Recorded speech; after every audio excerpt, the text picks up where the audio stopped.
E aqui é muito interessante que quando a gente vai pensar em identidade, a gente pode pensar por duas vias aqui. E uma das coisas mais interessantes é um senso do eu duradouro. Então, quanto mais duradouro é o seu eu, mais ali você define com a sua identidade. Então, aqui me faz já primeiramente pensar que a gente pode se definir a partir de uma perspectiva completamente errada. Porque a gente pode ser aquilo que as pessoas dizem que somos. Imagina, você pega alguém e você, durante toda a vida dessa criança, vou falar de criança para a gente crescer aqui. E depois, né, fazendo só um parênteses aqui para a gente... Eu vou colocar umas fotos, um pouco, né, para os adultos não tem nada que vocês não já tenham visto nessa vida, imagina. Mas para as crianças, os pais são responsáveis se elas têm menos de 13 anos. Então, aí é uma responsabilidade dos pais de pensar se quer, porque às vezes eu vou falar um pouquinho em algumas áreas um pouco mais adulta. Se o pai quiser, deixa a sua criança. Se você não quiser, você fica à vontade, leva elas para outro lugar, né? Daí a gente vai para um conteúdo um pouco mais jovem, adolescente, jovem, beleza? Beleza? Responsabilidade de vocês, tá? Então, quando a gente pensa aqui, a gente está pensando a partir dessa ideia. E é fácil a gente pensar aqui, eu vou dar um exemplo simples. Eu conheci uma criança de 8 anos que chegou para mim e falou assim: tio, eu sou feia. Eu falei assim, mas quem disse que você é feia? Ela fala, todo mundo diz que eu sou feia. E ela não era feia. Eu falei assim, mas o que todo mundo diz para você é uma mentira. Então o que todo mundo está afirmando que você é feia, isso não é real. Então você precisa entender que você é linda. Vem cá, mostrei o espelho para ela, olha no espelho, olha que belos cabelos, olha que rostinho bonito, olha como você é uma princesa. E aquilo ali foi sendo criado na cabeça dela como o quê? Como uma identidade. Eu sou feia. Então, para ela ser feia definia. Então, a gente vê que no ambiente escolar, está dando uma falhada aqui? Não? Ah, está mexendo no microfone ali? Eu já sou observador, irmão. Estou aqui, mas eu vejo tudo. É rápido aqui. E aqui, o que a gente mais vê são crianças que criam mentiras para outras crianças. Ou não acontece isso? A gente poderia chamar isso de bullying. Poderia dizer. Então, a pessoa ela é tão violentada na sua ideia, ela é tão violentada enquanto criança, que aquilo ali passa a ser uma verdade. E é uma verdade mentirosa. Então, a mentira contada várias vezes, ela vira o quê? Uma verdade. A gente pode chamar isso de psicologia afirmativa. Então, você afirma, você afirma, você afirma, até que aquilo ali vira uma verdade para a pessoa, ela não sabe viver dentro de fora disso. Isso é um dos lugares que a gente vai encontrar um senso do eu duradouro. Então, a pessoa vai viver a vida inteira, muitas das vezes, pensando a partir daquilo. Então, ela vai lembrar, a partir da sua criação, talvez um dia que a mãe ou o pai disse que ela é incapaz de fazer alguma coisa, porque ela é burra. Né? Vamos dizer assim, usando um termo mais clássico, o pai e a mãe diz para o filho, você é um burro. E ele passa o resto da sua vida afirmando para si que ele é burro, porque não foi liberado para ele que ele era capaz de fazer aquilo que ele gostaria de fazer. Isso criou nele o quê? Um senso de pertencimento, um senso de realidade em algo que é mentiroso. Então aqui a gente tem um primeiro passo para a gente pensar. Em contrapartida, a gente tem um segundo passo para a gente pensar, que é o senso do valor. Todas as pessoas querem ter um valor. Todas as pessoas querem ser elogiadas. Todas as pessoas querem ser bem tratadas. No entanto, quando isso passa a ser a nossa identidade, a gente só vive a partir daquilo que as pessoas dizem a nosso respeito. Então, se a pessoa não elogiar o seu trabalho, você vai achar que o seu trabalho não foi bom. Ou se o pastor da igreja não passar por você, que seja um dia, ele está pensando mil, se você passar do meu lado, dependendo da vez, irmão, é terrível. Às vezes eu cumprimento um, cumprimento o outro, passo do lado do outro e vou embora, nem vi que aquele outro estava ali. Então a pessoa pode pensar, mano, ele não quis me cumprimentar, mas não é isso não, eu estou desligado mesmo. Passei só perto da pessoa, mas aí a pessoa traz para ela, no seu senso de valor, já cria um judício de valor e diz, não, ele não está falando comigo por quê? O que está acontecendo? O que ele está fazendo? O que eu fiz para ele? E aí essa pessoa está atrás de afirmação o tempo todo e precisa dessa afirmação nesse ambiente. Então, que tipo de valor a gente precisa ser valorizado? É natural que precisamos de valorização. E eu digo para os pais, diga para o seu filho, diga que você ama, diga que eles têm qualidade, presenteie-os, cuide deles, porque se você não disser para o seu filho que ama ele, pode ter certeza que outra pessoa vai dizer. É dito que a gente não nasce com reservas de amor. A gente não nasce. Então a gente precisa dessa afirmação. E é muito engraçado, porque eu lembro que a primeira vez que eu vi um eu te amo na vida foi com 7 anos de idade, foi dentro de uma igreja, uma irmã entregou uma profecia para mim, Papai do Céu disse que me amava. Puxa, gente, nunca mais eu esqueci daquilo. Deus disse que me ama. Foi a primeira vez, nunca ouvi minha mãe falar, não fala nem hoje, só às vezes. Só às vezes hoje, né? Mais ou menos, né? Ainda mais quando dá aquele agradinho, né? Não estou dizendo que minha mãe é mercenária, gente, entenda. Pelo amor de Deus, não leve por outro lugar. E aí, a gente fica nessa busca tão constante por esse valor que os outros têm para dar, que a gente quase não consegue viver sem isso. E aqui a gente precisa descolar disso. Então a gente precisa descolar desse senso, desse eu duradouro, que muitas das vezes é um eu falso, e a gente também não precisa viver em volta desse valor. Porque aqui a gente tem 2 lugares para sintonizar. Então a gente precisa entender que a cultura tradicional, né, o que a gente vai dizer chamar cultura tradicional, é aquela toda bonitinha, né? O nosso ambiente familiar, nosso ambiente escolar, nosso ambiente religioso, todo o ambiente onde a gente está inserido com as pessoas. Então, aqui eu vou levar um exemplo simples para a gente poder pensar juntos. Então, imagina no Oriente Médio. No Oriente Médio, se uma menina casa com um homem que ele não é muçulmano, ou se ela tem um relacionamento extraconjugal, ou o que aconteça ali, ela envergonha o nome da família. Então, antigamente era assim também. Os irmãos um pouco mais idosos, eles vão entender que antigamente era assim. Então, a gente tinha aquele senso de preocupação, o que eu vou fazer com o nome da minha família? Então, eu não posso jogar o nome da minha família na fossa, porque a minha família precisa de respeito. As pessoas na minha volta precisam saber que eu tenho uma boa moral. Então eu preciso, nesse centro de pertencimento, eu fazer as coisas corretas. Porque esse ambiente define quem eu sou. Então esse ambiente de pertencimento, aqui é a ideia tradicional que a gente pode pensar de identidade. Eu tenho uma identidade a partir do lugar que eu estou inserido. Então eu estou inserido num contexto cultural, num ambiente familiar, num ambiente de igreja. E aqui esse lugar define quem eu sou. E aí a gente já precisa fazer uma ressalva. Será que é justo pensar aqui? Eu vou problematizar mais daqui a pouco a gente nessa questão. Será? Mas é uma forma tradicional de pensar. Em contrapartida, a gente tem hoje na modernidade uma outra forma de pensar. Então a outra forma de pensar é, eu não me preocupo mais com que o ambiente, a família, a sociedade, eles pensam ao meu respeito. Não me interessa o que eles pensam. Me interessa unicamente aquilo que eu penso ao meu respeito. Então agora eu jogo na questão individual. Aquilo que está dentro de mim. Não me interessa o que os outros pensam. Me interessa só o que está dentro do meu coração, o que eu estou sentindo. Então eu vou fazer aquilo que eu sinto, aquilo que eu quero, porque agora eu encontrei as verdadeiras respostas para a minha vida e as minhas respostas passam de dentro de mim. Então eu sou capaz de dar todas as respostas necessárias para todas as coisas. E é muito engraçado que isso é o que a gente mais vive aqui. Então a gente vê na afirmação tradicional, a gente vê que é um auto-sacrifício pelo outro. Então eu me sacrifico pela minha família, eu me sacrifico pela outra pessoa. Mas aqui a gente está falando tudo de uma questão externa, né? Um tratamento todo externo que a tradicional vai querer. Em contrapartida, a outra ideia de cultura aqui, de identidade, ele é todo na autoafirmação. Enquanto um se auto-sacrifica, o outro se autoafirma. Que lugar a gente está inserido? Qual é o ambiente que tem definido a nossa vida? Onde está a nossa preocupação diante disso? Será que eu preciso me afirmar diante de todas as coisas? Ou eu preciso me sacrificar diante de todas as coisas? A gente vai chegar num denominador aqui. Primeiro eu estou construindo um pensamento com vocês. Parece que é meio ambíguo, porque a gente pensa no meio das pessoas. Será que as pessoas não têm? A gente não tem responsabilidade com as outras pessoas? Nós temos. Mas uma vez que a responsabilidade com o outro define quem nós somos, aí a gente tem um problema, porque a gente pode viver de máscara e de aparência.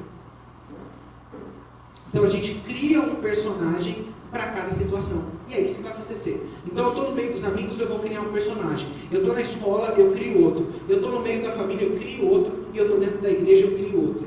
Aí aqui a gente pergunta, quem é você? Qual é o seu verdadeiro eu? Identidade.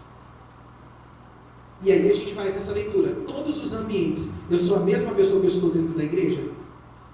Eu consigo ser essa pessoa em todos os lugares? Ou a gente cria, coloca uma máscara ali para a gente enfrentar E é muito engraçado, porque a gente vai falar do camaleão, né? Em todos os lugares ele toma forma. E a gente só toma todas essas formas. Não estou dizendo aqui, irmãos, estou dizendo aqui de pontualidade. É muito engraçado.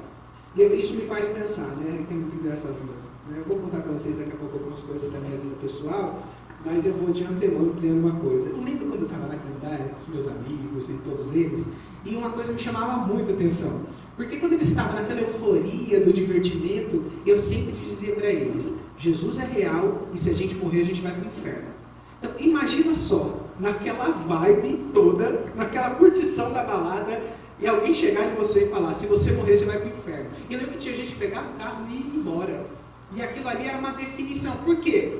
Mesmo diante daquela realidade, dentro do meu coração existia essa verdade calcada que ela não mudava. E aí a gente encontra agora dentro dos nossos ambientes cristãos, que seja muitas das vezes a falta de capacidade de fazer essa autoafirmação em ambientes públicos.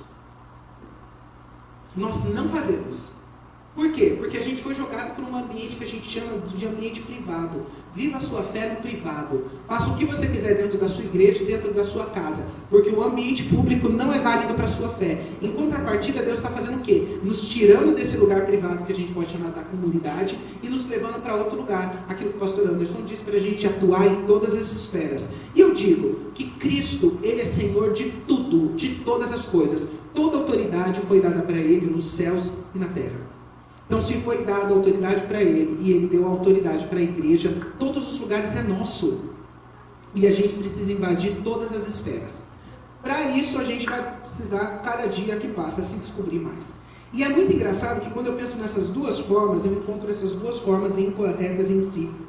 Porque é muito engraçado que a tradicional ela vai criar uma identidade de observação e uma resposta a partir do outro. Então, o outro vai definir o que você faz. E aqui a gente encontra fácil um exemplo.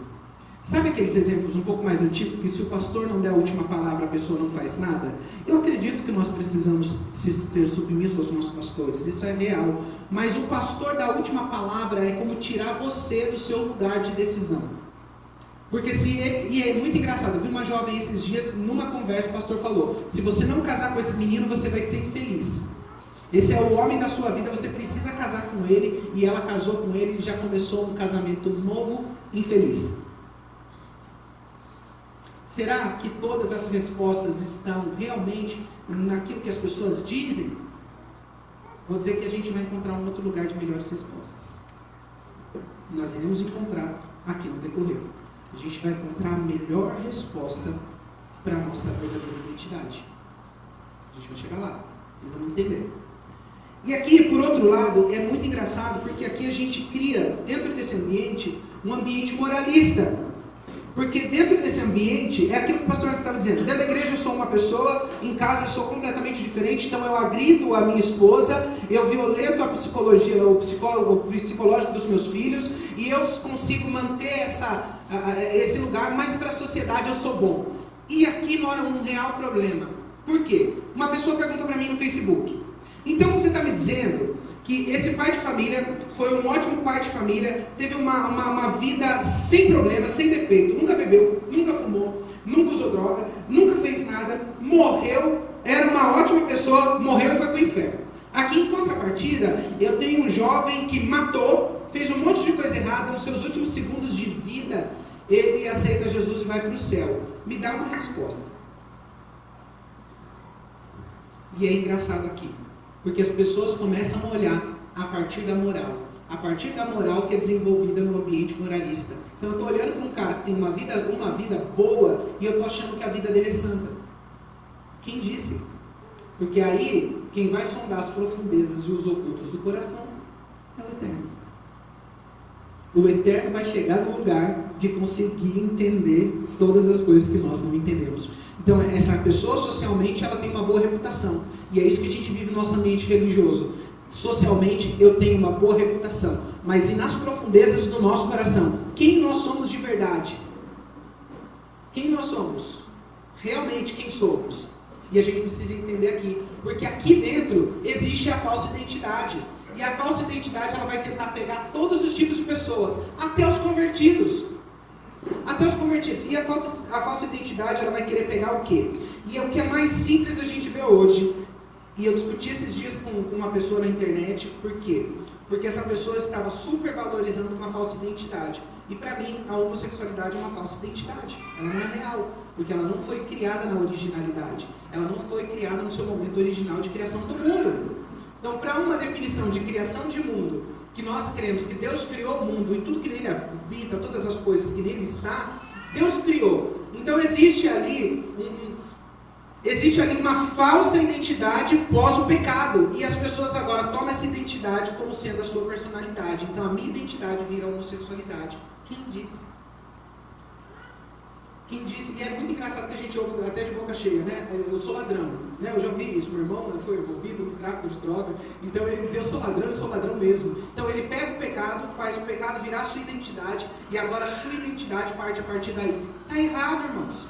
Eu entendo que eles não têm entendimento e nem compreensão, mas nós precisamos ter compreensão. Nós não somos definidos a partir do pecado, nós somos definidos a partir da cruz. A cruz vai definir todas as pessoas, tanto os santos como os não santos. É a partir da cruz, por quê? Só na cruz a gente tem capacidade de não sermos escravizados de novo. Há possibilidade? Total. Mas só quem saiu da escravidão entende que ele não vai querer voltar para a escravidão de novo. A escravidão é a incapacidade de você dizer não para alguma coisa. Vou dizer, é uma flertagem. Mas o que domina o seu coração? Pode ser uma falsa identidade. O que domina o seu coração que você hoje olha para si e fala, eu não consigo viver longe disso. Tem alguma coisa? Tem alguma coisa? Faz essa leitura entre você aí.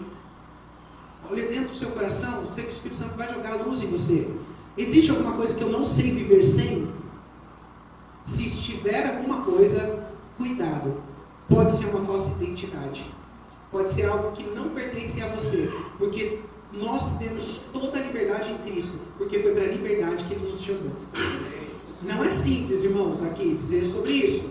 Não é simples. Mas se nós cremos que foi para a liberdade que Ele nos chamou, a gente vai lutar por essa liberdade. É dia após dia.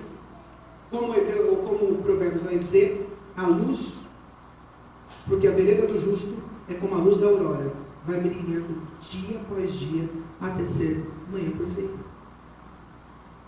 Entende? Então aqui a gente precisa olhar a partir dessa perspectiva. E é muito engraçado, no livro que eu escrevi, eu estou falando sobre isso. Eu vou falar sobre a transexualidade, mas eu vou falar sobre ela partindo do individualismo e do engano social. Porque o ápice, para mim, o ápice do individualismo são esses ambientes de sexualidade. Porque ele ali é o ápice da onde você olha e você não se preocupa com nada que está à sua volta, se preocupa só exclusivamente em você. Então é um senso de egoísmo tão profundo, e aí a gente pensa assim, a gente olha para a ponta do iceberg, que é o final da ponta. Né? A gente sabe que o iceberg, para fora, ele é menor do que ele é interiormente. Né? A gente sabe que a profundidade dele, a maior parte dele está embaixo.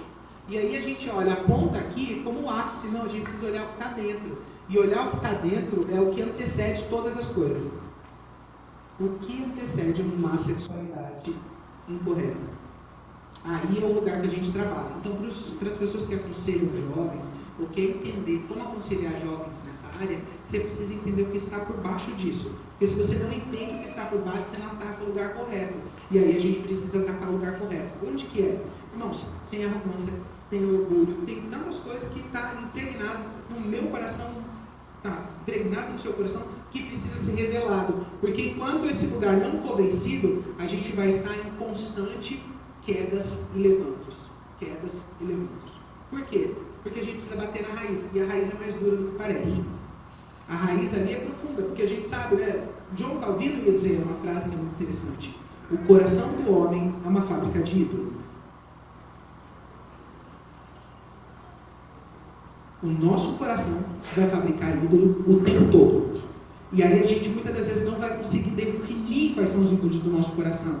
E a gente precisa, em sabedoria, conseguir definir. E Deus vai usar pessoas para nos auxiliar nesse percurso. Pessoas que vão nos confrontar amorosamente. Ninguém vive a fé cristã sem ter amigos que te confronte. Viver a fé cristã isolado é viver simplesmente para a sua destruição. Então pense nisso. Ninguém vive a fé cristã só. A fé cristã não foi feita para viver sozinho.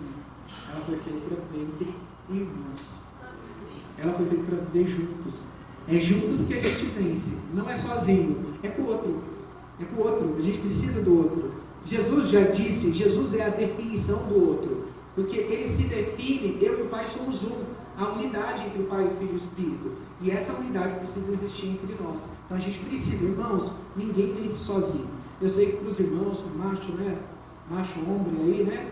Mais difícil abrir o coração e revelar o que passa dentro do coração dos irmãos, não é? É um pouco mais difícil. Eu vou ficar contando a minha vida para outro macho?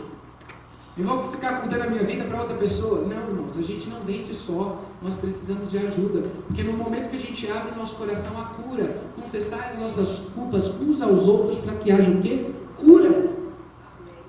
E aí o ápice da individualidade é o quê? Eu me fecho dentro de mim, ninguém precisa saber o que eu vivo. E deu um tiro no pé, e você entrou num lugar completamente egoístico, aonde você vai buscar a sua própria ruína. Provérbios vai dizer: aquele que se isola busca a sua própria ruína. Entenderam? Aqui? Então não tem como, a gente precisa sair desse lugar e a gente precisa de forma graciosa abrir o nosso coração. Aí você fala assim: ah, mas eu vou abrir meu coração, a pessoa conta para todo mundo. Fala: meu amigo, Deus não te deu amigos, anda junto com os amigos que é bênção. Anda junto com os amigos que é bênção, os amigos. Mas anda junto de amigo que confronta o seu coração, não que passa a mão em você. Amigo que passa a mão em você é incapaz de ser 100% seu amigo. Uma hora ou outra você vai se lidar com uma situação meio controversa. E depois, quando eu olho para a segunda parte aqui, que eu vou pensando aqui, é a separação de tudo aquilo que é institucional, que é o que a gente está vivendo hoje. Então, se a gente fala de igreja, a gente criou uma instituição, não é?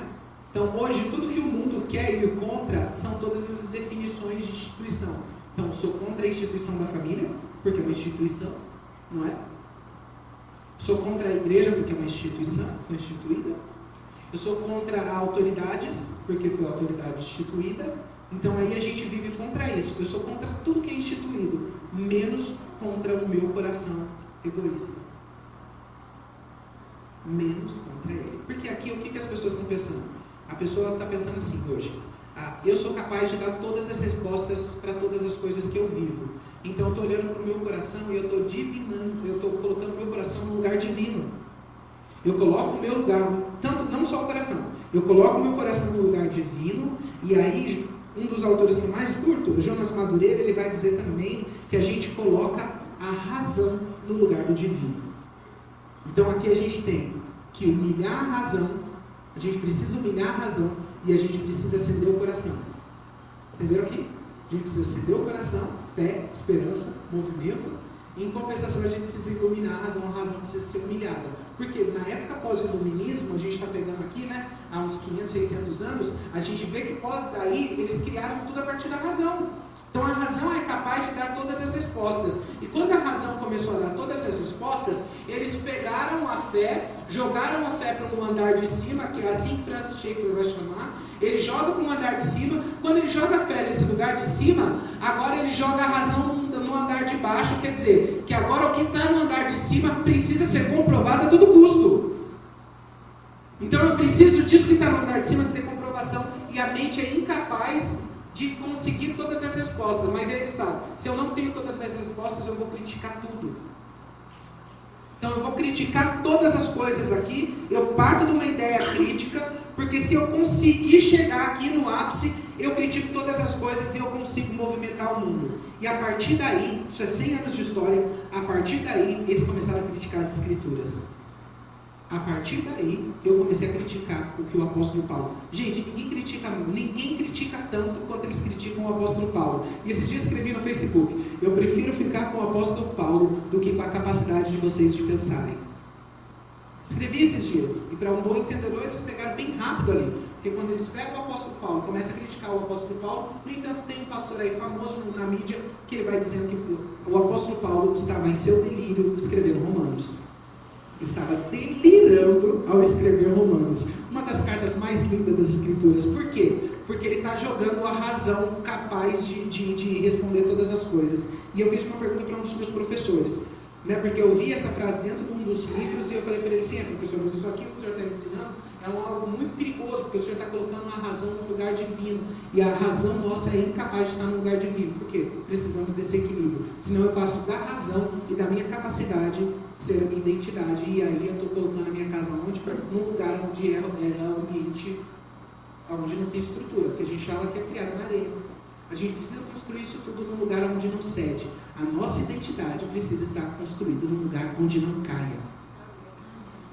Precisamos desse lugar fixo, porque se a gente não tiver esse lugar fixo, a nossa identidade vai cair. Eu não estou dizendo a nossa vida ter deslizes, eu estou dizendo a nossa identidade cair. Para a sua identidade roer, se você é um cristão convertido, você nasceu de novo, para a sua identidade roer, você precisa ir para a apostasia. Ou você não entendeu o que é identidade, ou um outro. Porque se você entendeu quem você é hoje, e é muito engraçado, porque quem você é hoje define todo o ambiente também que você está. Porque você se define a partir daí, porque você tem uma outra definição. E a gente tem aqui também, na identidade moderna, eu vejo que ela é muito ilusória. Por quê? Porque a gente é incapaz de... E essa foi a pergunta que eu respondi para uma pessoa que me fez uma pergunta, uma repórter. Ela chegou para mim e falou assim, fez uma pergunta para mim. Robert, mas você está me dizendo que quando você decidiu fazer todas as coisas da sua vida, você sentia aquilo dentro do seu coração? Eu falei assim, realmente eu sentia tudo aquilo que eu decidi fazer. Mas em contrapartida, o nosso sentimento ele vai e o nosso sentimento ele vem. Hoje eu sinto, amanhã eu posso não sentir. Então como eu posso tomar decisões a partir do meu sentimento? Quem disse? A Bíblia vai dizer para mim e para você que os nossos sentimentos são enganosos. Ali a gente já vê, a pessoa chega para você e fala, não vou para a igreja hoje não. Por quê? Porque eu não estou sentindo. Não é real? Não estou sentindo. Cara, por que você não insiste um pouco mais no seu relacionamento? Porque eu não estou sentindo. Então, o sentimento hoje virou um centro de identidade. Eu só posso fazer aquilo que eu sinto. E não é desse jeito, porque a gente não vive por sentimento. Nós vivemos por fé. Fé não é sentimento. Fé é completamente o oposto ao sentimento. Porque ainda que a gente não sente, a gente crê.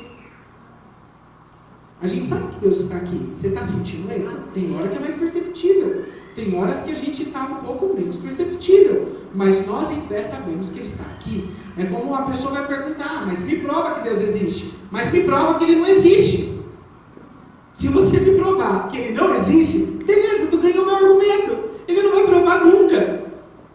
Nunca, não tem como provar. Não prova que Ele existe, mas também não tem como provar que Ele não existe. Fica à vontade.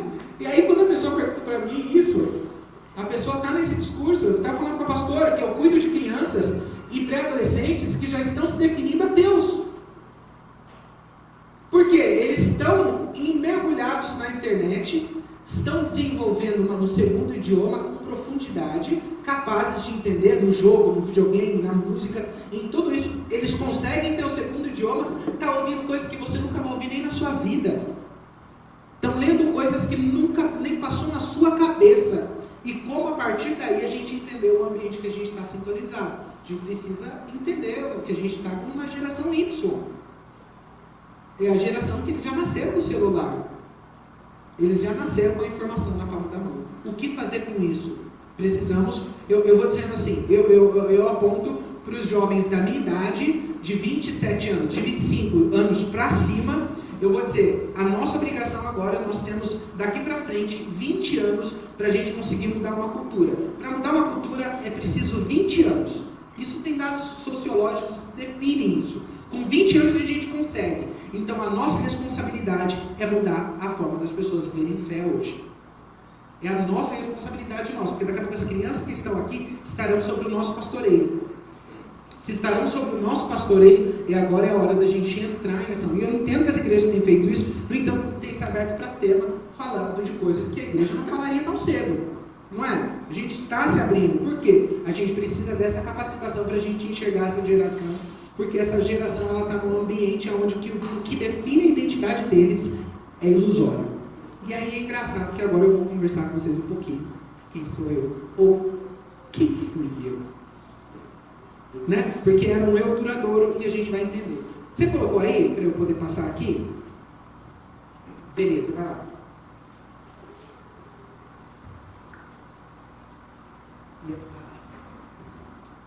Olha que coisa mais linda de Jesus. Beleza, mano. Deixa eu só provar se passou aqui.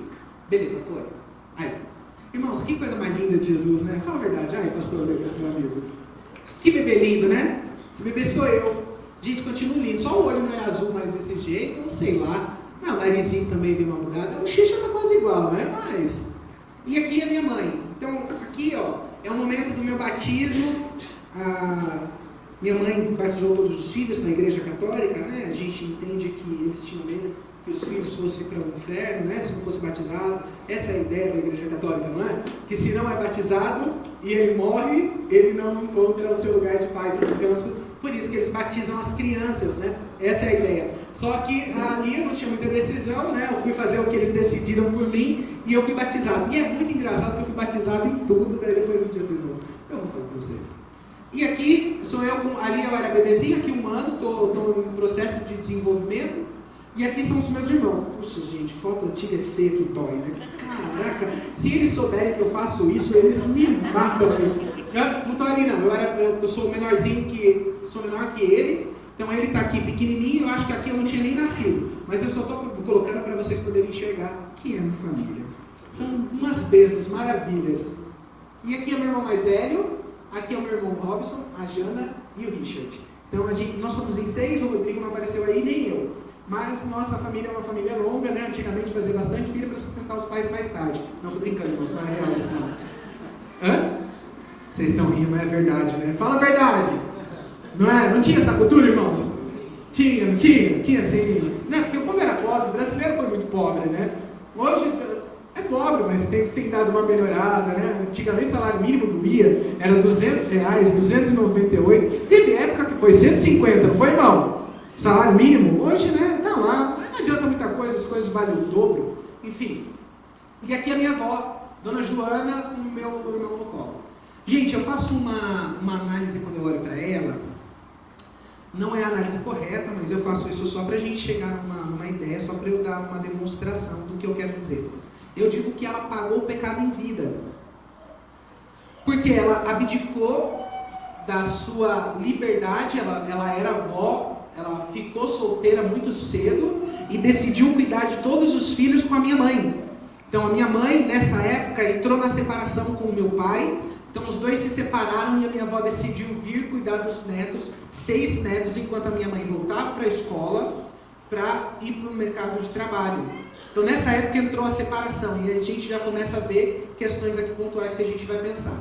Então a separação, houve essa ruptura em família e agora o pai vai para a sua liberdade. E o que mais me choca é que você tem todo o direito eu vou dizer assim, enquanto sociedade, você tem o direito de se separar, beleza, vai, você tem essa liberdade. Diante de Deus eu tenho as minhas ressalvas em algumas questões, né? Mas enfim, há casos e casos.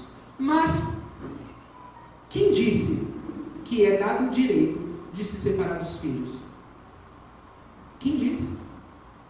Quem disse que a gente queria participar dessa separação? Quem disse que eu não queria que ele cuidasse de mim? Quem disse que eu não queria ter ele por perto de mim? E aqui é muito engraçado, porque aqui a gente toca na ferida aberta no coração da sociedade brasileira. Porque a sociedade brasileira ela é constituída por uma base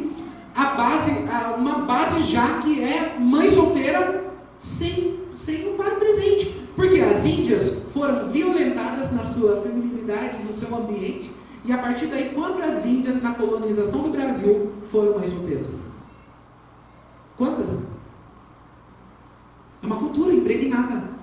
É uma cultura impregnada de deixar o filho sem preocupação. No entanto, é tão impregnado que o meu avô, pai do meu pai, o pai do meu avô, ele fez um filho e desapareceu. Foi meu avô. Nunca mais voltou, a gente não sabe o nome dele, nem a história dele, nem quem ele era. Porque ele caiu no mundo, e no mundo ele deixou aí um buraco. E esse buraco foi se repetindo. É muito engraçado, né? A Juliana Ferron, uma das meninas que eu caminho junto com ela, ela vai dizendo que as situações que foram criadas, elas vão se replicando. Tem gente que vai dizer que a maldição é hereditária, cada um vai usar uma palavra, irmãos, mas a definição total é a mesma.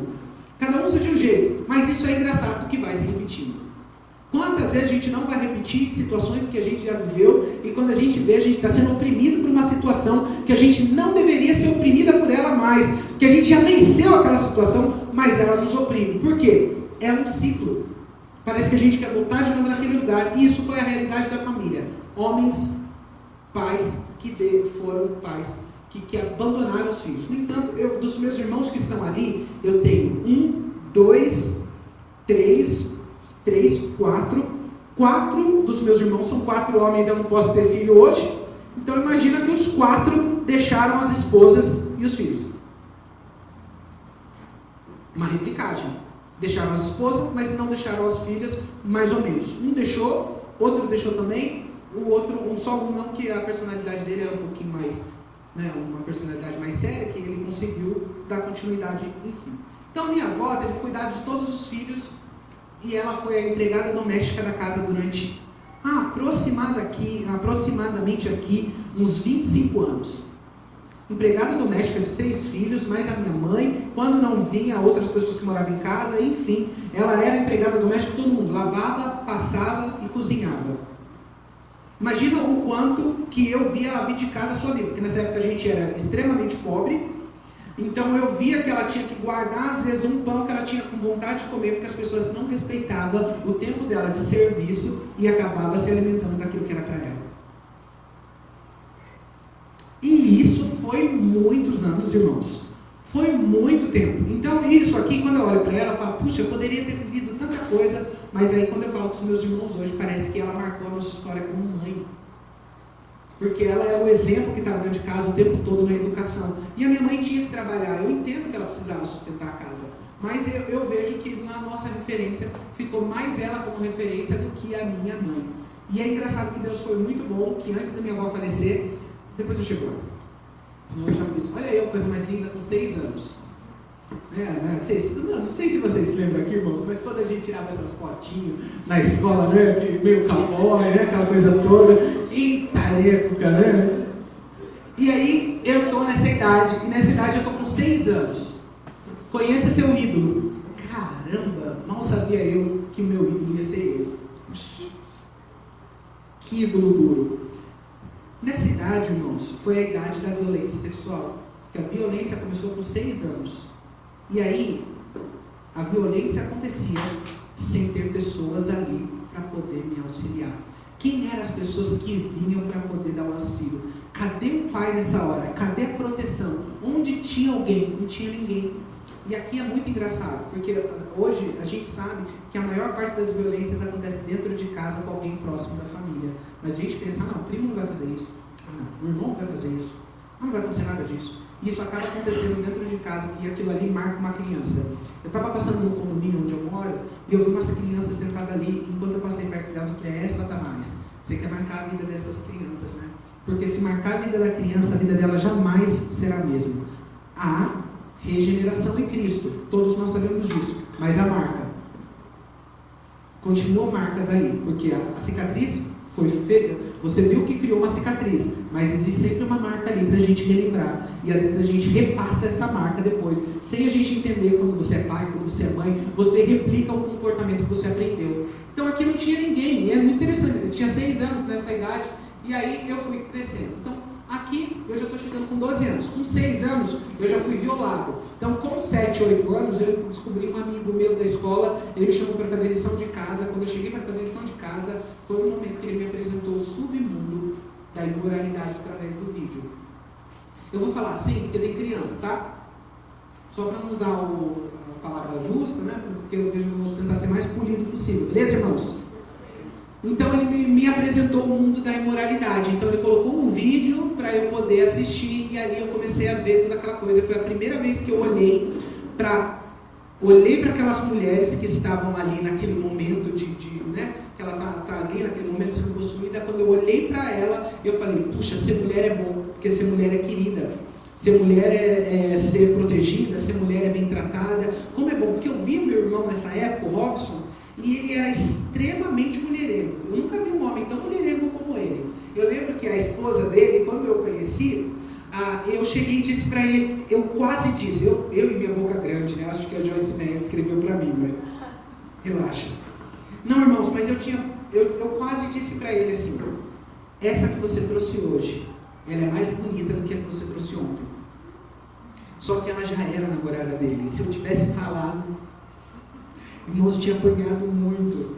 Ele tinha me pego, mas ele não pegou. E eu pensei isso.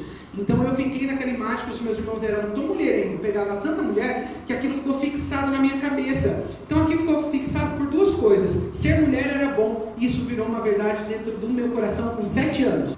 E aí foi muito engraçado, porque o diabo, ele muito bem entende. O diabo entende mais do que eu e do que você. Duas coisas.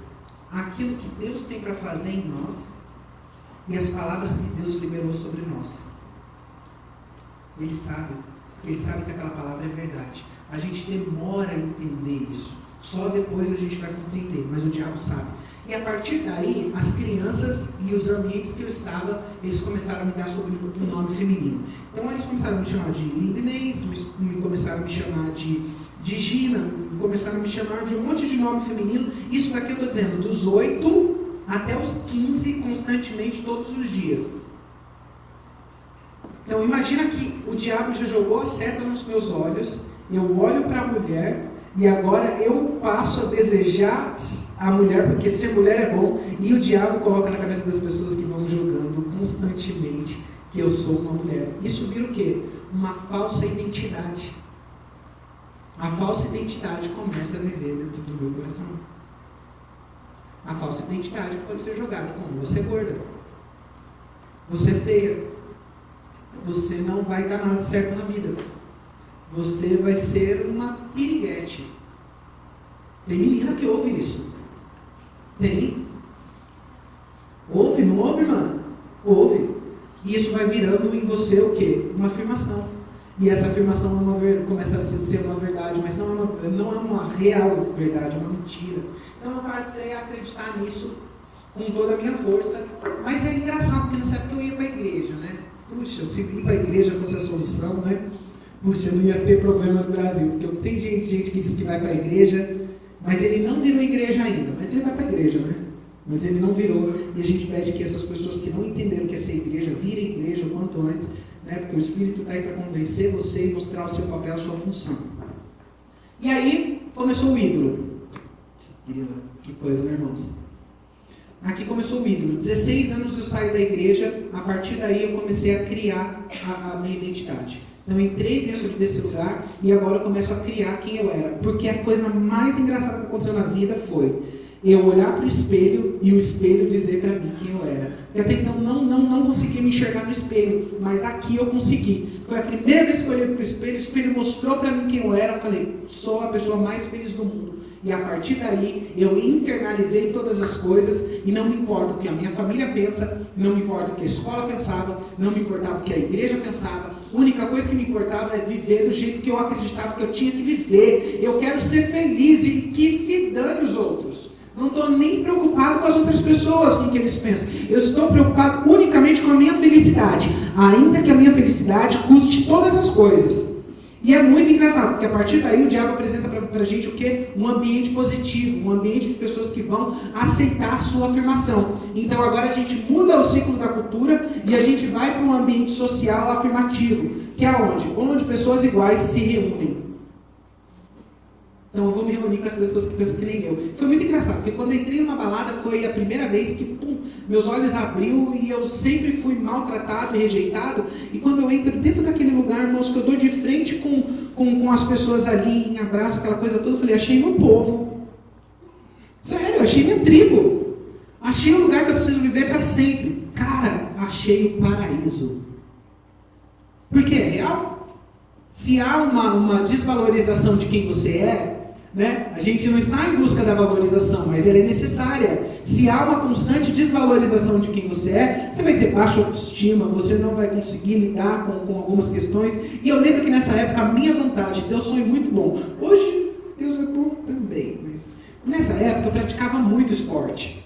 Então o esporte era onde eu colocava para fora toda aquela angústia. Porque em casa não tinha ninguém, mas no esporte eu jogava e ali ele liberava essas coisas do meu corpo. Então liberava do meu viver toda essa angústia, esse sofrimento de poder, por que me maltratam tanto? Primeiro dia de aula, 150 crianças, eu nunca tinha sido humilhado por tanta gente ao mesmo tempo. 150 crianças na porta da escola, como que é seu nome? Quando eu falei Robert, irmãos, gritaram de lá, aquele palavra que vocês sabem, né? Aquele bichinho, Bambi, que anda assim, eles colocaram um I ali. Então, foi tão profundo que eu queria um buraco no chão e eu queria desaparecer. Uma criança de 12 anos de idade. Se as crianças de hoje, que sofrem com suicídio, tudo isso, vivessem na minha época, irmãos, eu tinha tudo para ser um suicida. Não era porque Deus colocou a sua graça no meu coração e me fez praticar esporte. Quem quis praticar esporte foi eu? Eu acho que não, hoje eu não estou praticando, né, aquela coisa toda, mas na época fui praticar e foi uma maravilha para mim, porque nessa época era muito difícil. E aí eu entrei nesse lugar foi a primeira vez que falaram para mim: se você for para minha casa, eu faço de você uma mulher linda. Eu falei: você consegue isso?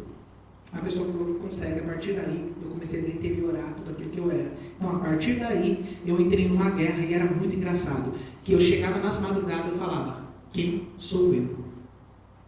Eu sou o Robert ou eu sou a Sabrina? Quem sou eu de verdade? Até o dia que eu saí de Sabrina de manhã. Quando eu saí de Sabrina de manhã, eu encarei o mundo de Sabrina, aí eu falei: esse é o meu verdadeiro eu. O meu verdadeiro eu era o quê? Era a falsa ideia que as pessoas tinham afirmado ao meu respeito toda a minha vida. E eu vou dizer para vocês, eu ia morrer assim.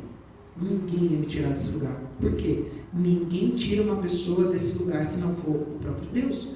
Porque é uma identidade completamente presa, é uma falsa identidade completamente enraizada no coração da pessoa e é uma identidade definitiva. Essa é a maior guerra minha com o movimento LGBT. Essa é a maior guerra. Por quê? O ódio deles é que o Evangelho tem o poder de transformar todas as pessoas. Se o Evangelho tem o poder de transformar todas as pessoas, todas as sexualidades podem ser reorientadas. Todas. Então aí é o ódio deles, porque eu estou demonstrando para eles que é possível uma afirmação dessa, de uma falsa identidade, deixar de existir para que Deus colocasse a verdadeira identidade. Qual era a verdadeira identidade? Ele me fez para ser macho, muito macho, vocês estão vendo, né? Mas ele me fez homem, irmãos. Você ri, né? Ele me fez homem. E aí a gente tem uma divisão aqui, né? Muitas das vezes as pessoas acham que a definição de homem é realmente ser macho, né? Marrudo, todas essas coisas. Irmão, o que mais tem hoje é homem banana.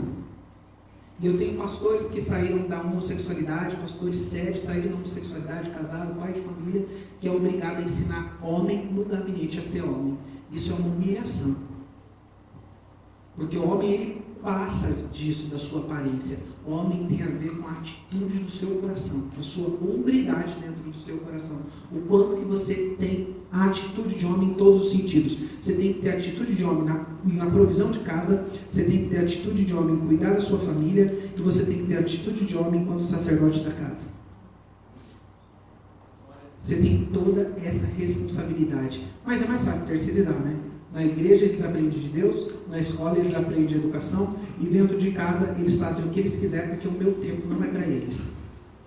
O meu tempo é só para eu deitar, comer, porque eu estou cansado do trabalho, e investir tempo com eles, ler com eles, passear com eles, ter um tempo de qualidade com meu filho, jogar bola. Irmãos, isso é o sonho da nossa geração. Por quê? A gente foi criado debaixo de uma desestruturação dos papéis sociais. Desestruturou a responsabilidade do homem, tirou a autoridade. Desestruturou a mulher, tirou a responsabilidade. Aí a mulher tomou o papel do homem e o homem tomou o papel da mulher. Então o homem é o banana da casa e a mulher é a mandona. A última palavra é dela. Fazem até piada hoje, né? A última palavra é de quem? A última palavra é de quem? Aí aparece ela, fala, a última palavra é minha. Por quê? Há uma desestruturação da ordem natural. Então a gente passa a mulher na cabeça e o homem sendo o seu auxiliador. Está errado, irmãos. Precisa convergir de novo todas as coisas em Cristo. E aí, eu, com 18 anos, foi muito engraçado. A coisa que mais apareceu depois desse percurso, né, foi o dinheiro. Porque quer coisa que amarra mais uma pessoa do que o dinheiro? Não é. Dinheiro começou a aparecer, eu saí e fui morar fora do Brasil com 18 anos. Comecei a viajar o Brasil, aqui eu estou em Torino, aqui eu estou em Módena, aqui eu estou em Paris, na França, na Disneylândia da França, aqui eu estou em São Paulo, aqui eu estou em São Paulo também, aqui eu estou, enfim, fazendo fotos e books, enfim, e aqui eu estou em Catânia, no sul da Itália. Então, aproximadamente, eu conheci 3 continentes. Dentro desse passeio, ficou faltando 2 continentes para eu conhecer. Conheci diversas cidades, andei em muitos lugares, e a partir daí era cada vez mais fixo, e cada vez eu fui mudando mais. Então, fui tomando cada vez mais forma e construindo a minha identidade. Eu fui a Sabrina. Então, a Sabrina foi a minha identidade original. Porque eu olhava para Deus e falava, ou você é incompetente na sua criação, né? Porque essa é a ideia que as pessoas passam. Não, a minha alma é feminina, primeira coisa que eles vão pensar. Segunda coisa, Deus errou, né? Eles vão dizer, ou em contrapartida hoje vão dizer que há uma disforia de gênero. A mente e o corpo funcionam diferente. É real isso, irmãos, isso aconteceu comigo. Mas pensando biblicamente, como Deus o Criador da vida. Mas aí a gente precisa entender aqui uma coisa muito séria. As pessoas hoje falam de Deus, não falam? Na rua você vê, a pessoa vai com Deus, dorme com Deus, fica com Deus, come com Deus, até transa com Deus, eles devem falar por aí. Porque tudo que a nossa sociedade vive, a nossa sociedade brasileira, está falando com o pastor Lucas hoje, e uma coisa que muito me incomoda é uma coisa que a gente tropeça. Nos 10 mandamentos, a gente não tropeça em alguns deles, né, que a gente tem atenção.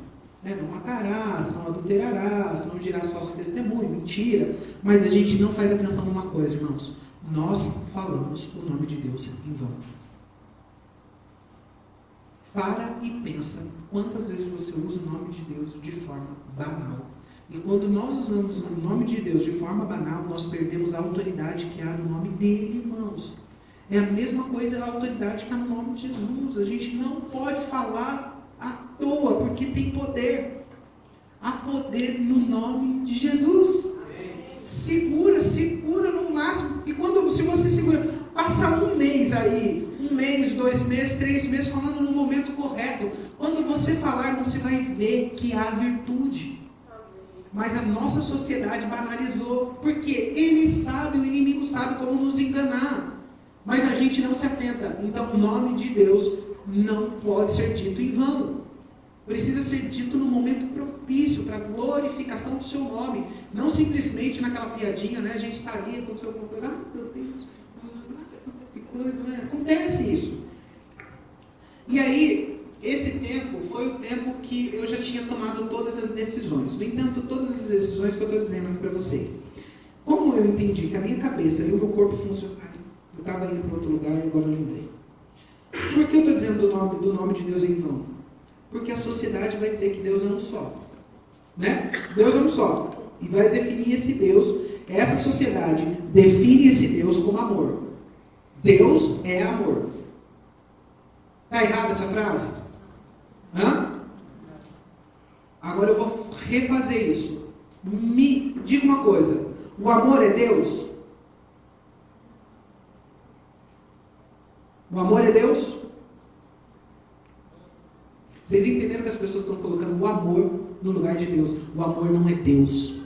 Assim sendo, a gente precisa compreender que todos os atributos comunicáveis de Deus se entrelaçam em si e não tem um atributo maior do que o outro. Deus é santo, Deus é bom, Deus é fiel, Deus é amor, Deus é justiça. Ele é tudo em um só. Isso faz dele o Deus Todo-Poderoso, Criador dos céus e da terra, a qual nós cremos nele, sabemos que ele é real. Essa é a definição do nosso Deus. E aonde ele se revela? Através da natureza e através das escrituras. Esse é o nosso Deus. Nós precisamos mostrar para as pessoas que tipo de Deus você está falando. Porque existem deuses. Aí a pessoa não vai conseguir responder. Quando ela vai dizer Deus é amor, fala para ela, que Deus você está falando? Me defina o seu Deus. Me defina esse Deus que você está dizendo. Ela não vai conseguir definir, irmãos. Porque está no dito popular. Eles falam Deus para tudo. Até se o cachorrinho passou, ai meu Deus, que coisa linda. Não é? É o dito popular. Caiu na graça do povo. É natural, faz parte da nossa cultura. Só que isso tira a autoridade e o poder que há no nome do Senhor. Por isso nós precisamos de atenção. Então eu dizia o que é para ele. Falava assim, primeiro você errou e eu vou consertar o seu erro. Você foi incapaz de fazer a minha cabeça e o meu corpo estarem em conformidade. Mas só que nesse percurso todo, de mudança de nome, mudança da certidão de nascimento, mudança da genital, eu já tinha feito todas as coisas. Eu me deparei com um momento de decisão que foi entre 2011 para 2012. Eu saí do Brasil, voltei para a Europa. Chegando lá, eu ia casar, o casamento prontinho, coisa bonitinha. E aí a minha irmã chegou e falou para mim, filho, foi a primeira vez que a minha irmã em 12 anos tocou em algum assunto de igreja, porque eu era desigrejado. Você fala assim, não, você era desviado. Irmãos, eu não consigo acreditar na palavra desviado, no sentido que Jesus nunca saiu do meu coração. Então eu nunca orei para ele e disse, você não existe, você não é real, você não funciona, não dá certo. Eu amava ele, tudo que eu queria fazer era viver com ele, mas eu queria viver do jeito que eu estava. Eu pergunto, não era mais fácil? Para mim, era. Mas quem disse que é para ser fácil? Não é para ser fácil tanto que Jesus suportou a ira de Deus na cruz. Que é coisa mais difícil do que suportar a ira de um Deus santo na cruz, cheio de pecado com o pecado da humanidade? E a gente pensa que quando Jesus fala, Deus meu, por que me desamparaste? Ou quando ele fala assim, a ti entrego o meu espírito. Quando a gente está pensando nesse desligamento, que é dificílimo da gente entender em questões mais teológicas, mas quando a gente está olhando ali, o que doeu no filho? Foi a dor no corpo ou a separação que houve entre Deus Pai e Deus Filho? Entende aqui? Que essa parte é a parte mais dolorosa, porque o pecado da humanidade estava sobre ele. E essa divisão para algo que é indivisível. Que coisa, né, irmãos? Que divisão em algo que é indivisível. A gente não vai entender nunca, irmãos. É por fé. A razão humana nunca vai chegar aí. É como a gente pegar a água do oceano e colocar num balde. Tente colocar a água do oceano num balde, tenta explicar a trindade e você vai enlouquecer. Não dá. E quando eu paro e penso, eu olho ali, então a minha irmã agora, depois de 12 anos em intercessão, porque ela não estava ali só no assunto, né? Ela estava em intercessão, mostrando as respostas, falando com Deus, porque para mim ela não falava, porque ela sabia que o meu coração cria em Jesus. No entanto, eu falava para as outras pessoas de Jesus, sempre falei, sempre preguei para as pessoas de Jesus, não vivia Jesus na sua intensidade, porque eu não tinha força para me libertar. E aí, nessa época, antes de eu sair de São Paulo para ir para a Europa, saí de casa do apartamento, desci. Quando eu cheguei na porta do apartamento, o menino falou para mim, vamos ali fumar um. Aí eu falei, beleza, dei a volta do quarteirão, fui com ele, dei um, e ele chamou eu para entrar num boteco, na redondeza da onde eu morava ali no centro de São Paulo, para entrar num boteco. Eu falei, cara, eu não vou entrar com você nesse boteco, eu moro aqui do lado, lugar feio, né, gente estranha, não vou entrar com você não. E ele entrou lá, depois ele saiu e voltou à rua de casa comigo. Quando a gente chegou no portão da minha casa, ele falou para mim assim, vamos colar comigo ali no Inferninho, que era o nome do lugar. E nessa hora que ele falou isso, um taxista encostou o carro. Na hora que ele encostou o carro, ele estava ouvindo a Aline Barros cantar. Remove a minha pedra, me chama pelo nome e muda a minha história. Quando aquele louvor tocou em mim, eu falei, não, eu não vou não, eu vou subir. Irmãos, eu subi, fui lá no apartamento, liguei o computador, coloquei a Aline Barros, ouvi ela cantar. E naquele momento que eu ouvi ela cantar, eu comecei a chorar tanto, que o meu corpo parecia que estava levitando. Era como se eu saísse do chão, eu não estava no chão. E naquele momento a minha alma chorou, meu espírito clamou a Deus. Deus, muda a minha história. E aí eu fui para a Europa e minha irmã me liberou uma palavra sobre a minha vida. Falou, filho, essa é a sua última viagem para a Europa. O primeiro casamento, que era marcado no final de dezembro de 2012, não deu certo. Quando ele não deu certo, eu decidi fazer uma viagem, e aí deu 2012 para 2013. Quando deu meia-noite, chegou uma voz do meu lado e falou para mim que era meu último ano de vida. Irmãos, e eu estou mostrando para vocês aqui, eu era desviado. Não era desviado, né? Eu falo que eu era desinstitucionalizado. Eu não estava na igreja, né? Mas Jesus estava ali porque ele já tinha lascado esse peixe. Ele já tinha fisgado esse peixe. Ele falou, eu vou trazer esse peixe para mim uma hora ou outra. Deixa ele parar de se debater. Eu vou fazer ele parar de se debater também. Por quê?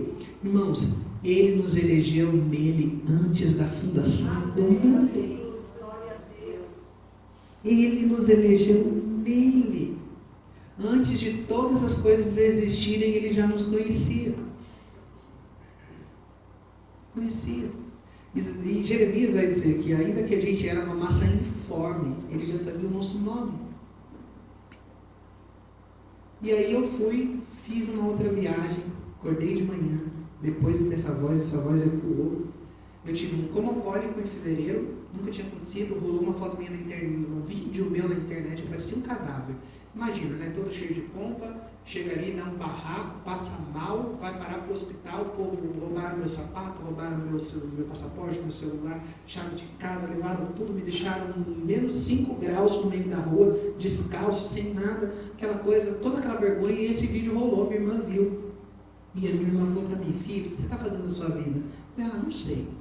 Beleza. Um outro, colocaram também bebida, alguma coisa na minha bebida, e eu bebi algo que estava com alguma droga lá, e essa pessoa me violentou.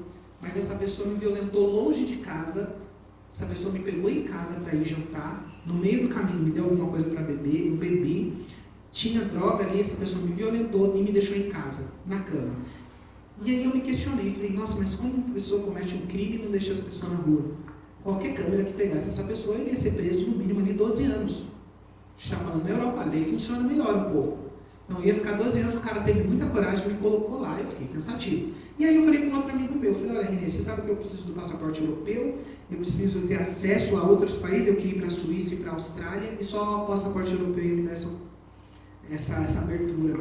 Falei, cara, então vamos casar, eu pago para você 7.000 euros, e você não tem despesa nenhuma. Eu pago a despesa em casa, a alimentação, e te dou essa grana. Ele topou na hora, né? Para ele era um dinheiro vantajoso, né? Um dinheiro livre, sem se preocupar com despesa nenhuma, morar de graça durante o tempo que fosse necessário, ele estava no lucro. Então ele decidiu vir, a gente era amigo, tinha uma boa amizade, a gente não se tocava, mas se respeitava. E aí, por fim, eu fui nessa época dessa foto, eu fui para Catânia, chegou em Catânia, eu recebi... Em Catânia aqui, eu estava 15 dias antes da minha conversão. Então, 15 dias antes eu estava aqui e eu conheci uma pessoa que queria me levar embora para o México. Então, eu tinha um casamento pronto, bonitinho na mão, e ir embora para o México viver uma aventura de amor. Eu não troquei o certo pelo duvidoso nunca. Eu falei, eu não vou trocar o certo pelo duvidoso, que eu quero passaporte, depois eu vou para onde eu quiser. E aí eu saí de lá e voltei para Roma. Quando eu cheguei em Roma, eu falei com o Renê, eu vou ficar aqui uma semana, vou viajar uma semana, e eu volto para a gente casar no final de semana. Isso já era na semana do casamento. Quando eu cheguei na cidade que eu fui viajar, chamada Salerno, depois de 4 pessoas que vieram em casa sair de uma das meninas da República Dominicana que eu morava, a polícia bateu na porta e falou que eu não ia poder ficar lá, nem ela. E eu falei, puxa, eles não podem pegar minha digital, porque a minha digital já era carimbada naquele ambiente. Eu falei, puxa, se pegar minha digital, vai descobrir que eu não sou Sabrina, que eu sou Robert. Então vamos descobrir que o Robert sou eu, e aí eles vão descobrir toda a minha história. E eu falei com ele, eu falei, cara, eu vou casar no sábado, né? Então, deixa eu ir embora. Ele pegou meu passaporte limpo e foi a primeira vez em 9 anos que eles não pegaram minha digital. Foi algo atípico. E ele falou para mim só uma coisa, essa frase me marcou, vai embora para Roma. E eu falei, mas por que tá mandando eu ir para casa? E eu fui para casa. Cheguei em casa na terça-feira, quinta-feira eu tive um encontro com uma pessoa às 6 horas da tarde. Nesse encontro a pessoa ofereceu para mim 1.600 euros para poder ficar com ele durante um período e veio com entorpecente. Eu conhecia o ambiente do uso de entorpecente desde os 17 anos de idade, então não era nada novo. Não tinha nada novo ali, era algo que eu já estava acostumado. Então eu ia para dentro com força, curtia para diversão e eu usava aquilo como distração. Então, para mim não era novo, então eu falei, beleza, tá ali, aí ele veio, ficou, e eu não quis, porque no outro dia eu tinha um monte de responsabilidade. Em contrapartida, eu vi esse cara doido, falei, nossa, cara doido, ficou num estado eufórico, muito estranho, e foi um momento que eu olhei, pensei comigo, falei, esse cara tem muita coisa aqui, se eu deixar esse cara fazer sozinho, eu vou ficar com esse cara aqui muito tempo, então eu vou acabar com o entorpecente dele, e fui com força ali, acabando com aquilo muito rápido. Quando eu coloquei um fim quando eu fui usando com mais tempo, teve um momento que eu parei e eu quis deitar na cama, porque eu achei que a gente estava muito agitado, tanto eu quanto ele, eu fui e deitei na cama para dar uma relaxada. Nisso que eu deitei na cama, os meus olhos pararam de mexer. Os meus olhos ficaram imóveis, a minha pupila parou de piscar. E ninguém que está num efeito de uma anfetamina que afeta seu sistema central, ele vai afetar, vai deixar você agitado, ele vai causar isso em você, ninguém que está nesse efeito, ele vai simplesmente parar de piscar. É quase que impossível que isso aconteça. E eu parei de piscar com o olho estalado, e a minha respiração mudou, e o batimento do meu coração disparou. Então eu respirei devagar, e o coração acelerado, e o olho sem piscar. E o cliente chegou e falou para mim, naquela hora, levanta, acorda, e eu não me movia. Ele pegou um entorpecente, jogou no vaso, deu descarga e voltou e continuou a falar comigo. Enquanto ele volta para falar comigo, naquela sensação, eu comecei a pensar dentro de mim. Falei, poxa, o que está acontecendo, né? O que está acontecendo dentro do meu coração? O que está passando? Comecei a pensar preocupado. E nessa hora foi a hora que eu pensei, eu vou morrer. Quando eu pensei que eu ia morrer, a voz veio e falou comigo de novo, da virada do ano. Chegou o dia, você vai morrer hoje. Irmãos, eu posso dizer para qualquer pessoa sem medo de errar, a angústia da morte não é simples. O que antecede o momento de morte é tenebroso. E aí eu entrei naquele momento de antecessão à morte, só que naquela hora eu cheguei e falei com Deus. Falei, Deus, não deixa eu morrer. Me dá uma oportunidade. Irmãos, quando eu falei isso, meu corpo ficou em pé, na frente da cama, e aí foi o momento que a voz de Deus entrou dentro do apartamento e começou a falar comigo. Se você morrer vestido de mulher, você vai para o inferno. Essa é a última oportunidade que eu te dou. Eu não fiz você uma mulher, eu fiz você um homem. Seu nome é Robert. Seu nome é Diego. Volta para sua casa, volta para sua família, vai se humilhar e passa pela porta estreita. Só que ao mesmo tempo que Deus falava, eu fui tomado para um outro ambiente, que eu falo que é o ambiente espiritual. É como se eu tivesse sido arrebatado naquele momento, ainda estando consciente ali de tudo que estava acontecendo. Mas o tempo para mim parecia que era eterno. Eu não estava num tempo normal, porque isso tudo aconteceu em questão de segundos. Foi muito rápido, mas para mim parecia que tinha passado muitas horas. E ali, ao mesmo tempo que Deus falava à minha mente, Ele pegou os meus lábios e a minha boca falava sozinha. E eu fui raciocinar o que estava acontecendo. E na hora que eu ia raciocinando, a minha mente não conseguia formular o pensamento, minha cabeça embaralhava. Então, quando eu ia pensar o que estava acontecendo, minha cabeça embaralhava. E toda aquela hora, minha cabeça estava sendo girada. A partir daí, eu entendi o que Deus estava fazendo. Deus estava mudando a minha forma de pensar. Enquanto a minha cabeça era embaralhada, Ele mudava a minha forma de pensar. E aí Ele parou de falar. Nisso Deus parou de falar. E foi a coisa muito, muito, muito pesada. Por quê? Enquanto Deus falava, eu me senti como se Ele tivesse sem misericórdia. Eu senti como se eu estivesse diante dEle, Ele não ia ser compassivo e bom comigo. Que Ele ia me lançar, que eu não ia ter perdão. É como se eu estivesse diante do juiz, o juiz diante não, como se estivesse não, eu estava diante do juiz, ele ia dar sentença e a sentença era a morte. Naquela hora eu só ouvia, eu não tinha reação, não reagi, porque é aquilo que eu penso, é o que as pessoas não terão reação diante de Deus. A gente perde a estrutura diante dele. Isaías caiu, João caiu, Ezequiel caiu, todo mundo que vê a glória de Deus não fica em pé. Ninguém, a gente fala, Deus mostra a sua glória, mas quando Ele mostra a glória dEle, Ele mostra que há corrupção no nosso coração. Naquela hora o pecador estava ali realmente enfurnado no pecado, eu não tinha como, e eu achei que Deus ia me condenar. Então eu senti a condenação ali batendo muito forte, até o momento que eu vi aqui como se fosse um portão. Era um portão antigo, um portão bem daqueles medievais mesmo, sabe? Quando você vai entrando nos castelos. Não sei se vocês já entraram alguma vez em castelo, mas na Europa, na Itália tem muito, então eu cansei de ver castelos escoceses. Era como se fosse um portão antigo. E era muito, o que foi muito interessante é que esse portão estava fechado. Ele não estava aberto para mim. Então aquele portão estava encerrado ali. Em contrapartida, do lado de cá, do meu lado direito, tinha uma luz que vinha desse lado direito. E era uma luz tão pequenininha que eu tinha que passar por ela. Era uma luz pequena, era como se fosse um espaço bem difícil e eu tinha que passar por ele. E aí eu tinha que tomar a decisão entre casar e me humilhar. Isso foi de quinta para sexta, quando chegou no sábado de manhã, era o meu casamento. E ali eu tinha que decidir entre o meu sonho do passaporte europeu, que era algo que eu estimava muito, fazia parte das minhas conquistas. Então eu tracei uma meta de conquista e ali era uma das metas a serem concluída.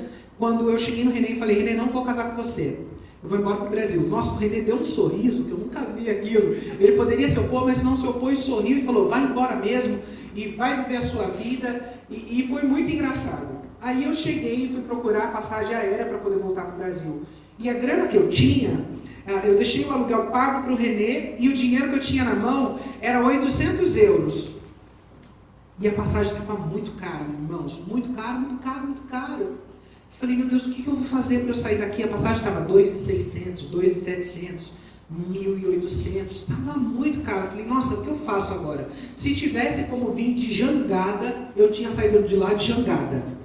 Se falasse que dava para vir embora da Europa ali de carro, eu tinha vindo de carro, irmãos. Porque eu precisava sair daquele lugar que eu sabia que não ia ter estrutura. E o Espírito estava me convencendo ali a não ficar naquele lugar, porque eu não ia conseguir ali. Eu entendo que Deus tem um propósito, mas eu fiquei tão atemorizado, porque Deus falou que era a minha última oportunidade, mas aquilo bateu com tanta força, porque Deus pegou a falsa identidade. Ele falou assim: olha, eu vou puxar a falsa identidade.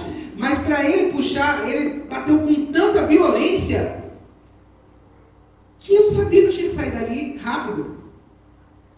E aí eu fui dormir. Depois de 2 horas eu acordei, a voz do Espírito Santo saiu de dentro de mim e falou para mim: abre o computador. Só assim, simples, prático, né? Abre o computador. Quando eu abri o computador, a passagem tinha caído 70%. Mais ou menos ali, irmãos, fazendo uma média. Tinha caído quase 70%, um pouco menos. A passagem caiu para 860 euros. Eu tinha 800, faltava só 60. Liguei para minha melhor amiga, falei: amiga, eu estou chegando na sua casa aí. Cheguei na casa dela, falei: me dá 100 euros, tudo que eu tenho em casa é seu. Irmãos, tudo que eu tinha ali eu poderia vender. Eu era extremamente comerciante, eu era extremamente movido ao dinheiro. Falei: eu pego os sapatos que tem aqui, eu pego todas as coisas que tem aqui, eu levo para a Europa, tudo caro. Eu levo para o Brasil, eu vendo por qualquer 100 reais, eu estou no lucro. Mas ali eu falei para ela: me dá 100 reais, tudo que eu tenho é seu. Ela pegou, aceitou, de pronta aceitou, me deu o dinheiro. E agora eu vim no meio do caminho falando com Deus. Falei: Deus, como que eu vou carregar o cartão pré-pago se o correio não está aberto e eu preciso carregar ele urgentemente? Deus, o Senhor vai fazer mandar a cidade inteira para carregar esse cartão. Falei: mas tá bom, Deus, eu vou fazer. No primeiro lugar que eu entrei, eu perguntei para o moço: moço, quanto que você tem de limite? Aí ele falou para mim: 860 euros. Eu coloquei na hora, irmãos, 860 euros lá. Quando eu estou voltando para casa, falei: Deus, tu quer que eu vou embora mesmo, né? Irmãos, não deu outra. Deus pegou, cheguei em casa, estou lá na frente do espelho. O espelho estava aqui na cômoda, eu estou nessa parte que era onde ficava a minha televisão. Eu estou ali, eu falei com Deus: falei: Deus, o que eu vou fazer no Brasil? Minha mãe é problemática, meu irmão é envolvido com tráfico organizado e o meu pai é cachaceiro. Falei: Deus, o que eu vou fazer lá? Eu sei que o Senhor quer me humilhar, eu sei, Deus, o Senhor vai me humilhar. Mas o que eu vou fazer lá? E aí na hora saiu a voz de dentro de mim, o Espírito Santo falou: entrega o teu caminho nas minhas mãos, confia em mim, mas eu irei fazer. Nessa hora eu falei: Deus, eu entrego a minha vida nas tuas mãos. Irmãos, na hora que eu falei: Deus, eu entrego a minha vida nas tuas mãos, eu fui para a frente do espelho. Quando eu cheguei na frente do espelho, os meus olhos abriram. Fez pau. Quando os olhos abriram, eu olhei para o braço, olhei para o meu pé, olhei para o meu corpo e falei: eu sou homem. Eu sou homem.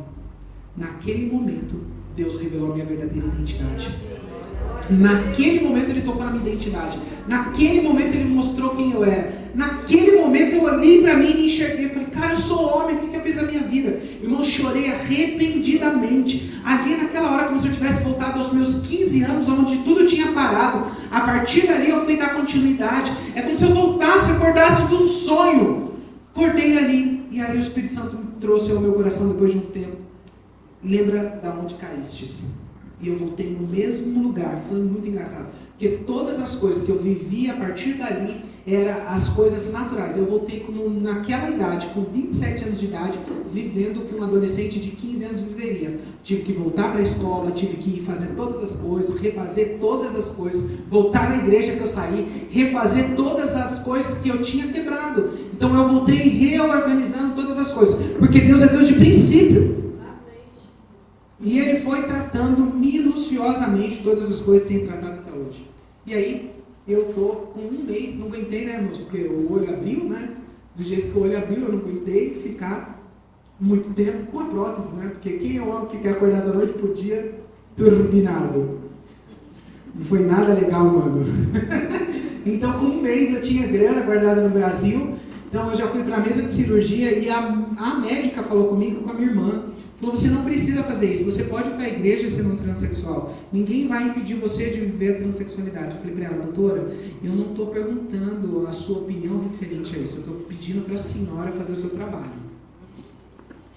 Sempre foi um pouquinho grosso, eu estou melhorando, de vez em quando acontece.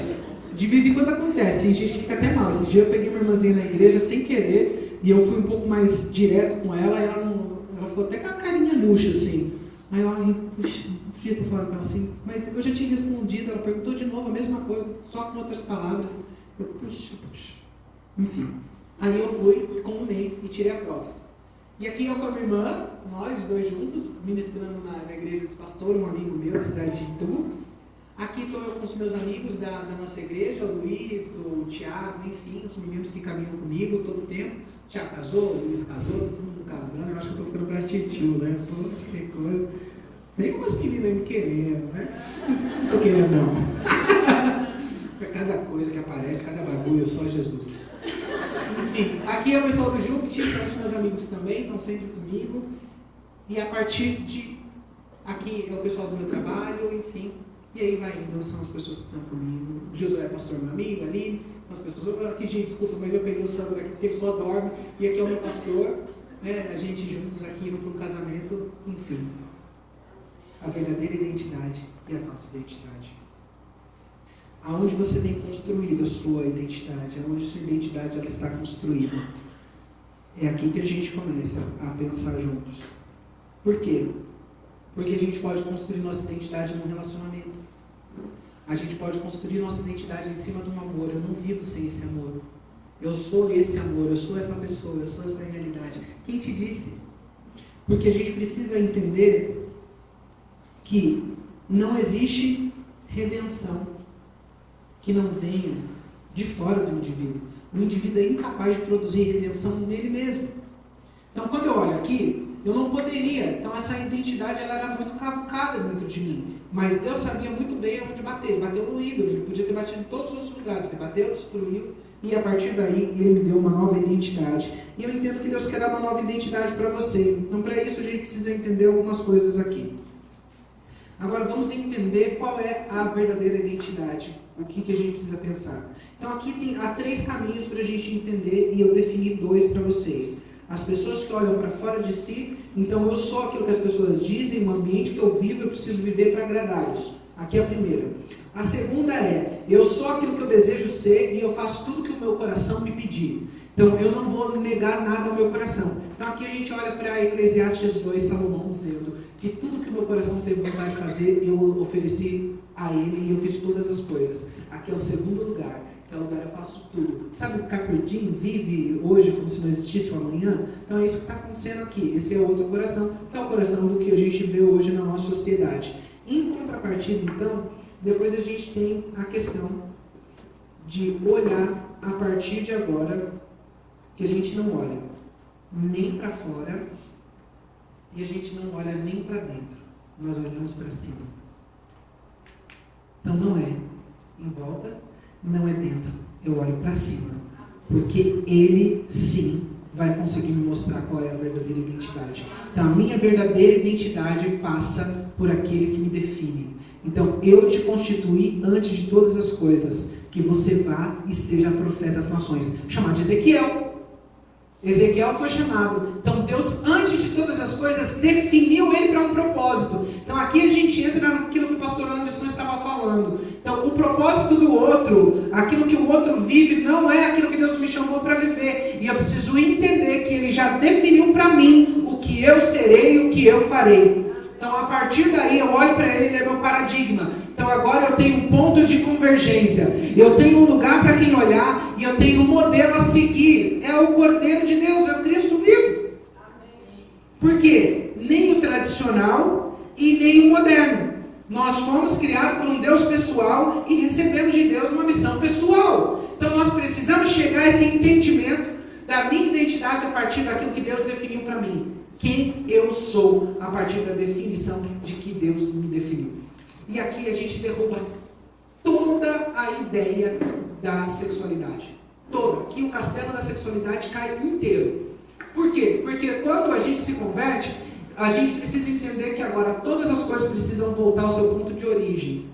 Agora, num momento da nossa conversão, a gente tem dois paradigmas, o pastor Anderson disse ontem. A gente tem o velho Adão que continua nos tentando o que Martinho Lutero vai chamar dos cachorros, que o pastor estava dizendo ontem. Em compensação, nós temos aqui do outro lado o Cristo, que é o segundo Adão. Então nós temos agora uma definição de uma outra identidade, que é a identidade que é gerada em Cristo. Então se essa identidade é gerada em Cristo, tudo que é gerado em Cristo precisa convergir anterior à queda. Nós precisamos voltar anterior à queda, porque em Jesus todas as coisas são feitas novas. Todas as coisas voltam para o seu lugar. Então, anterior à queda, a sexualidade humana não era corrompida. Pós-queda, houve uma corrupção. Mas agora em Jesus tudo volta ao original. Então, aquilo que eu vivi, eu já não vivo mais. Aquilo que era a minha identidade passa a não ser mais a minha identidade, porque aquilo ali era uma identidade falsa. O pecado não pode me definir. Quem precisa me definir é quem eu sou em Cristo. Se eu sou filho dele, eu preciso ser definido a partir disso. E isso vai me custar todas as coisas. Todo pecado vai te tentar, você vai cair, já caí várias vezes, irmãos, não se preocupe com isso.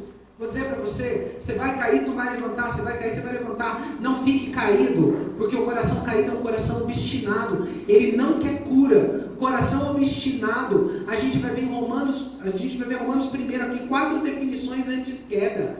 A gente vê, primeiro, não glorificaram a Deus como tal. Segundo, não renderam graças a Deus. Em terceiro lugar, a sua mente se tornou vazia. Em quarto lugar, o seu coração se obscureceu. Então nós precisamos andar contra isso. Glorificar a Deus em todo o tempo. Nós precisamos dar graça a Deus em tudo. Precisamos ter a mente cheia das coisas de Deus. E o nosso coração ser coração de carne. Definição. Por quê? Para que isso não vire no nosso coração uma falsa identidade. Entenda, o pecado vai querer definir você a partir dele, e a partir dele fazer de você essa pessoa escravizada novamente. É natural, a escravidão vai vir batendo no nosso coração, mas Deus nos deu liberdade em Cristo. Não foi para a escravidão que eu vos chamei. E é engraçado, Romanos vai dizer para a gente, mostrar para mim e para você uma definição de quem você quer que seja o Senhor do seu coração. O pecado ou Cristo? Quem você passa mais tempo? Perto de Jesus ou perto do pecado? E aqui você vai fazer essa leitura, você é meio solitário. E é interessante, porque aqui a gente vai chegar num lugar de equilíbrio. A gente está falando, né, pastora? Um lugar de equilíbrio. Por quê? Então, nem o indivíduo ele tem prioridade sobre o grupo, e nem o grupo tem prioridade sobre o indivíduo. E aqui o apóstolo Paulo vai dar uma resposta para a gente. 1 Coríntios 4, 3 e 4. Engraçado, o apóstolo Paulo, as pessoas têm coragem de criticar, né? Mas a Bíblia é tão atual, porque até o apóstolo Paulo aqui, inspirado pelo Espírito, já tinha mostrado para a gente como não ser movido, nem por dentro e nem por fora, e sim pelo alto. O apóstolo Paulo diz assim, voltando uma folhinha, ele diz assim: mas a mim pouco importa ser julgado por vocês. ou por algum tribunal humano. Nem eu julgo a mim mesmo. Exteriormente, não interessa a ele que o tribunal humano vai julgar ele. No interior dele, nem interessa que nem eu a mim mesmo me julgo. Porque a consciência não me acusa de nada. Mas nem por isso, ele está mostrando aqui, minha consciência está limpa. Mas não é porque a minha consciência está limpa que nem por isso me dou por justificado. Pois quem me julga é o Senhor. O apóstolo Paulo quebrou o paradigma agora e ele levantou os olhos para o céu e ele falou assim: eu preciso da justificação que vem do alto, porque ele me julga. E é muito engraçado, e aqui é a parte mais pancada do assunto, porque a gente ouve o tempo todo hoje as pessoas dizerem: quem me julga é Deus. Coitado, tu não sabe o que está dizendo. Porque para que você diga quem me julga é Deus, você precisa ter a sua plena consciência do que Hebreus 4,13 diz. Nada em toda a criação está oculto aos olhos de Deus. Tudo está descoberto e exposto diante dos seus olhos, daquele a quem havemos de prestar contas. Não basta dizer que Deus me vê, precisa entender que prestaremos contas de todos os nossos atos.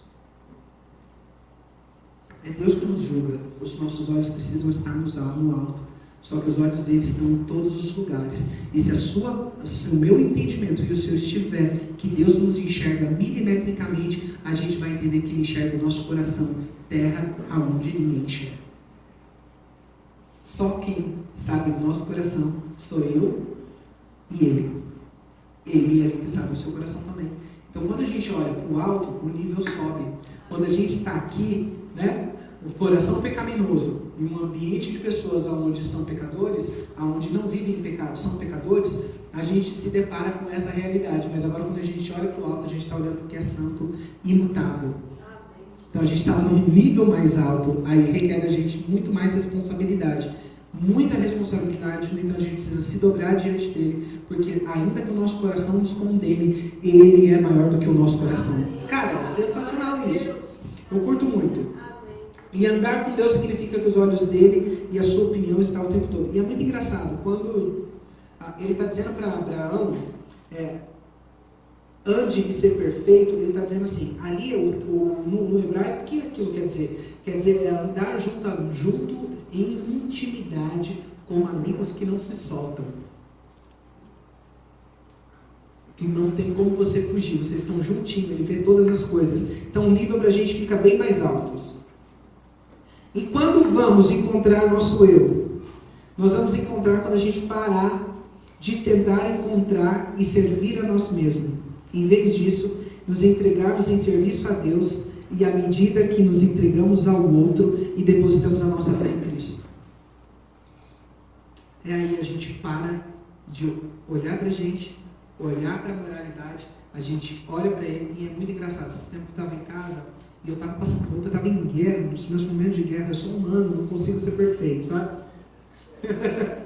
E eu estava num momento de guerra passando a minha roupa e eu falei com Deus, eu gritei com Deus, não tinha ninguém, a janela aberta, eu falei assim, gritei com Deus, falei, não me interessa que as pessoas saibam quem eu sou, me interessa que o Senhor saiba quem eu sou. Gritei do quarto com tanta força, quase joguei o ferro assim, estava num momento de guerra, mas falei, não me interessa isso para as pessoas, do que adianta o homem ganhar o mundo e perder a sua alma? Do que adianta?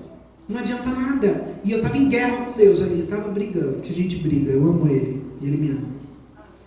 É o que a gente está passando aqui, é o que a gente está enxergando aqui. Ir além da falsa identidade, a gente precisa descobrir a verdadeira identidade. A verdadeira identidade só pode ser descoberta naquele que nos deu a sua filiação. Porque no nosso RG, que é humano, aparece ali escrito o nome dos nossos pais. E na gente aparece, até a ciência está comprovando, que no nosso DNA, no nosso código genético, no nosso genoma, está escrito a assinatura do Pai. A ciência está comprovando que está escrito ali, em todos os lugares ele deixou a sua assinatura. No entanto, no humano ele deixou a sua imagem e semelhança. Vai além daquilo que a gente pensa, irmãos, vai muito além. A pessoa está corrompida pelo pecado, mas ainda tem um pedaço da imagem dele ali. Nós precisamos entender. Quando você olhar para o pecador ali na rua, para o bêbado ali na rua, rua, olha ali imaginando que existe um imago Dei, ainda que deteriorado pelo pecado, mas a imagem de Deus se encontra ali. Só Deus é aquele que criou e planejou e tem o direito à sabedoria para nos mostrar todas as coisas que estão no nosso coração, abraçadas, aprimoradas, e nos ajudará a entender e nos tornar pessoas que nós fomos criados para ser. Só Ele pode revelar as profundezas do nosso coração e que tipo de identidade a gente tem vivido. Quem é você? Você não é o que você faz. Quem é você? Você não é o ambiente que você vive. Quem é você quando as luzes se apagam? Quando as luzes se apagarem? Quem é você nessa hora? Na real, aí não tem máscara, né? Diante de Deus. Deus, quem eu sou? Fala para mim quem eu sou. Tenho certeza que Ele vai se revelar para mim e para você o tempo todo. Pergunta para Ele, Deus, quem eu sou? Que a graça e a bondade de Deus esteja sobre os nossos corações, que a gente faça essa autoleitura, porque todas as raízes procedem do nosso coração. Todas as coisas procedem dele. Então, tratando Ele, a gente vai chegando mais proximamente da imagem do Filho de Deus.